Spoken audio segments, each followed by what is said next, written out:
Aujourd'hui, nous allons faire la leçon 45 à la page 93 de ton livre. L'addition et la soustraction posée de nombres décimaux. Alors, piste de recherche. Premier exercice. Théo calcule 47,5 plus 6,85 plus 15. Observe, recopie et complète. Alors que dit Théo? Théo dit « Je place les unités sous les unités et les virgules sous les virgules.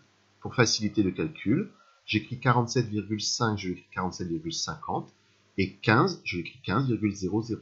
J'effectue l'addition sans tenir compte des virgules, puis je place la virgule dans le résultat. » Alors on va regarder un petit peu cette addition. Un peu mieux. Voilà. Alors, il y a deux pièges à éviter quand on pose une addition avec des nombres décimaux. Premier piège, c'est de mal aligner ces nombres.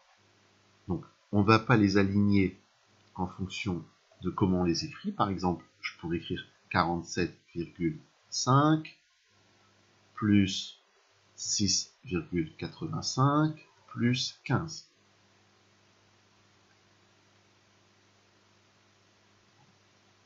Et un plus à chaque fois entre les deux. Pourquoi je ne vais pas faire ça? Parce que quand on regarde, on voit qu'ici c'est 47 unités. Donc c'est 7 unités.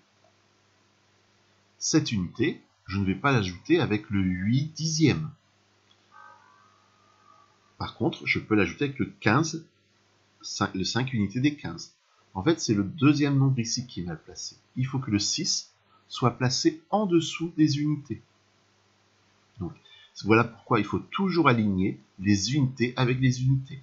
C'est-à-dire qu'on fait attention quand un nombre est écrit sans virgule, c'est un nombre entier, donc le dernier chiffre, c'est le chiffre des unités. Donc 15, je le place dans la colonne des unités. Et pour que ce soit plus simple, je peux compléter avec des zéros chaque nombre pour avoir la même chose partout. Donc 47,5, je peux rajouter un zéro, on a vu que c'était possible, ça ne changeait pas le nombre. 47,5, je peux dire que c'est 47,50. Et donc le 15 unités, je peux lui rajouter une virgule et rajouter deux zéros après la virgule pour écrire 15,00. Donc, les deux pièges, c'est ça. C'est de mal placer ces chiffres dans son opération. Donc, pour cela, on pense à la phrase « je mets les unités avec les unités ». On aligne les unités. Et la deuxième chose, on peut rajouter des zéros si on veut. C'est pas obligatoire, mais on peut. Donc, si on fait l'addition, 0 plus 5 plus 0, ça fait 5. 5 dixièmes plus 8 dixièmes, ça fait 13 dixièmes. 13 dixièmes, attention, on n'écrit pas 13 dans la colonne des dixièmes. 13 dixièmes, c'est quoi? C'est 3 dixièmes et une unité. Et je continue, je fais mon opération normalement. 7 et 1, 8. 8 et 6, 14. 14 et 5, 19. Je pose 9. Et je retiens une dizaine. 4 et 1, 5 et 1, 6.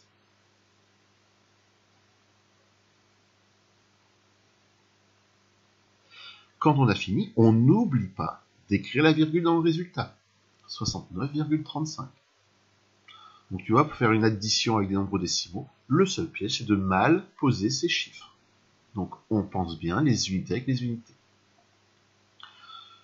Quand on fait la soustraction, ça va être la même chose. On va placer les unités sous les unités. Donc ici, l'opération, c'est 68,4 moins 9,34. Donc si je regarde l'opération en grand, 68,4, 9,34, le chiffre des unités dans 68, c'est 8. Et dans 9,34, c'est 9. Donc j'ai bien placé mon 8 au-dessus de mon 9, ou mon 9 en dessous de mon 8. J'ai bien mis les unités avec les unités. 68,4 moins 9,34. Alors ici, il n'y avait rien. Alors tout à l'heure, j'ai dit qu'on pouvait mettre des zéros dans les additions. Dans les soustractions, par contre, c'est obligatoire. On doit rajouter des zéros. Pourquoi? Parce que rien moins 4, ça ne fait pas 4. Rien moins 4, je ne peux pas.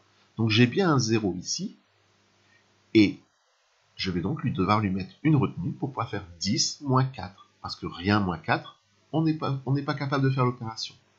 Donc on est obligé de rajouter un 0 pour ensuite pouvoir faire 10 moins 4 égale 6. 4 moins 3 plus 1, 4, ça fait donc 0.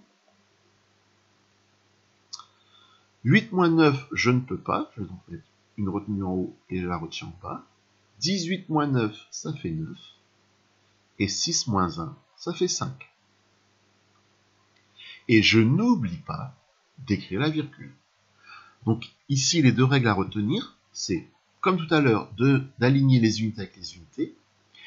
Et la deuxième, c'est de compléter les chiffres avec des zéros manquants pour pouvoir faire l'opération. Sinon, ce n'est pas possible de faire l'opération. Parce que rien, je répète, rien moins 4, on n'écrit pas 4. Donc voilà, pour les additions-soustractions, c'est assez facile. Hein. Le piège, donc, bien aligner les chiffres. Je le redis encore au moins pour la 5e ou 6e fois. On aligne bien les chiffres les uns en dessous des autres, les unités avec les unités, etc. etc. Les dizaines avec les dizaines, les dixièmes avec les dixièmes. Et on complète avec des zéros. Donc, je dis toujours, on peut compléter avec des zéros pour les additions, parce que ça ne va rien changer. Ajouter plus 0, ça ne change rien, donc on peut le faire. Par contre, en soustraction, on doit le faire, c'est obligatoire. Donc le mieux, c'est de toujours mettre des zéros dans les chiffres.